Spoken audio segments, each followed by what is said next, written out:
What if your project delivers perfect outputs but adds zero business value? In this video, we will discover how a benefits realization plan transforms project outputs into genuine organizational value. It is the ultimate nightmare for any project manager. You get handed a high-profile project, you deliver the project successfully. But just when you are ready to celebrate your victory, senior leadership reveals a painful truth. The business has not seen a single dollar of the promised financial return. This happens because many project managers only rely on successful execution and project outputs, and never stop to think about the value they are creating through the project. The Benefits Realization Plan is not just another boring piece of corporate paperwork or a bureaucratic hurdle. It is your key to linking project deliverables to actual organizational value. Consider LogiCore Distribution, a major retail supply chain company managing multiple regional distribution centers. To eliminate costly operational waste, the company gives the go-ahead for a $5.2 million capital upgrade project to introduce an automated warehouse management system and a comprehensive barcode tracking network. They appoint an eager project manager to lead the initiative. Wanting to impress the executive board with rapid progress and successful project deliverables, the project manager focuses on his technical role as the project manager. He swiftly delivers the software integration, upgrades the local data networks, and he installs the physical scanning hardware. On completion, the technical system is fully operational and handed over exactly on the scheduled date, perfectly meeting the approved budget cap. However, because the project manager rushed past project operational readiness without establishing ongoing value accountability, disaster strikes during the post-implementation phase. The warehouse supervisors and floor staff, overwhelmed by peak holiday volumes, completely bypass the new scanning protocols to maintain their old manual throughput habits. Because no one was formally assigned to own the business transition, transactional processing errors remain stuck at a staggering 4.2% instead of dropping to the targeted 0.5% standard. The company continues to incur thousands of dollars in daily, manual rework costs and heavy stock discrepancies, completely wiping out the expected millions in strategic savings. Instead of celebrating a breakthrough, the project manager faces intense scrutiny from furious executives who openly question his ability to add business value through project deliverables. This is not a nice place for any project manager to find themselves. If you have ever looked at project management governance, templates, and benefits, tracking tools, and felt completely overwhelmed, I want you to stop and take a breath. I have seen this before, and the same happened to me in the past. It is easy to look at these frameworks and see them as distractions from your real project work. But the truth is, the Benefits Realization Plan is there to protect you and the business, leaving you with a reputation for not only delivering projects successfully, but for truly delivering value to the organization. Let us break down how a robust Benefits Realization Plan works using its 5 critical components. First is the benefit profile.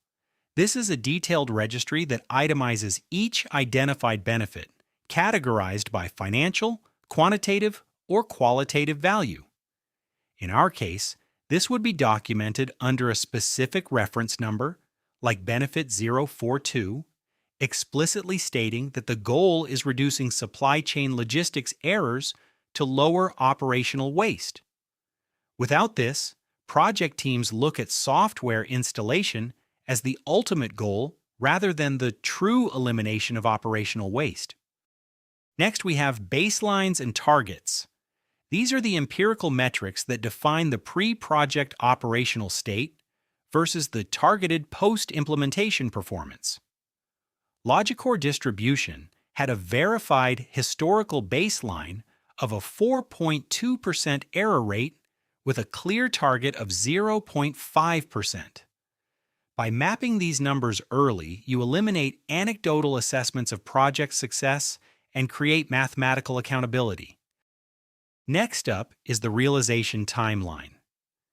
This is a chronological schedule indicating exactly when specific benefits are projected to appear after deployment, accounting for operational lag and staff learning curves.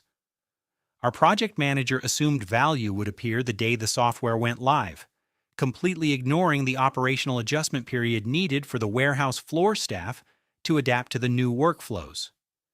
Then we must implement change enablers. These are the dedicated organizational change management activities, process renewals, and training frameworks required to unlock new capabilities. It is all about change management.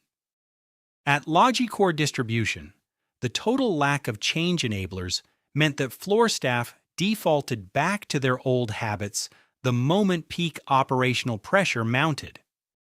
The Benefits Realization Plan evaluates this mathematically. This is where the net realized benefit equals the actual performance minus the baseline performance minus the cumulative transition and change management costs. If you budget 0 for transition costs, your net benefit quickly goes back to 0. The next component is the governance framework. This is the clear matrix that assigns post-project responsibility, separating delivery roles from benefit owners. This is the ultimate safeguard. As a project manager, you are responsible for the quality, speed, and budget compliance of the deliverables. But an operational executive must be appointed as the formal benefit owner, who is directly accountable for integrating the new system into daily business routines and sustaining the financial targets. If a benefit owner had been secured in our project, the business would have managed the staff transition rather than leaving the project manager to take the blame for operational non-compliance. Now let's replay the same scenario, but this time, the project manager starts off differently. Before signing vendor contracts or configuring software, he facilitates a structured workshop to establish a comprehensive benefits realization plan. He works with the director of supply to document the baseline metrics and officially appoints him as the formal benefit owner. Together, they map out the necessary change enablers, including specific floor-level training schedules and post-go-live support windows.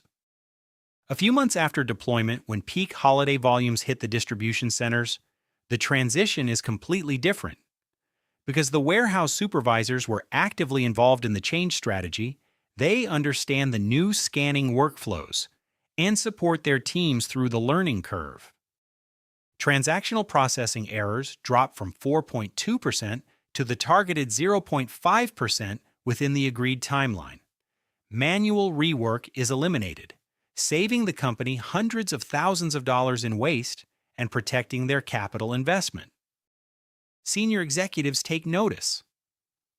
And the project manager is praised not just as a functional executor who tracks technical tasks, but as a strategic leader who secures operational success and drives real corporate value. Here is the most important takeaway from this video. A benefits realization plan is not just corporate paperwork to file away at closure. It is the strategic contract that ensures project outputs successfully transform into measurable business value. Thank you for watching. If you enjoyed this video, please subscribe to the channel to ensure you never miss our weekly strategies. Project success requires more than just managing benefits. Click the video on your screen now to see how leveraging a stakeholder register can significantly enhance your results.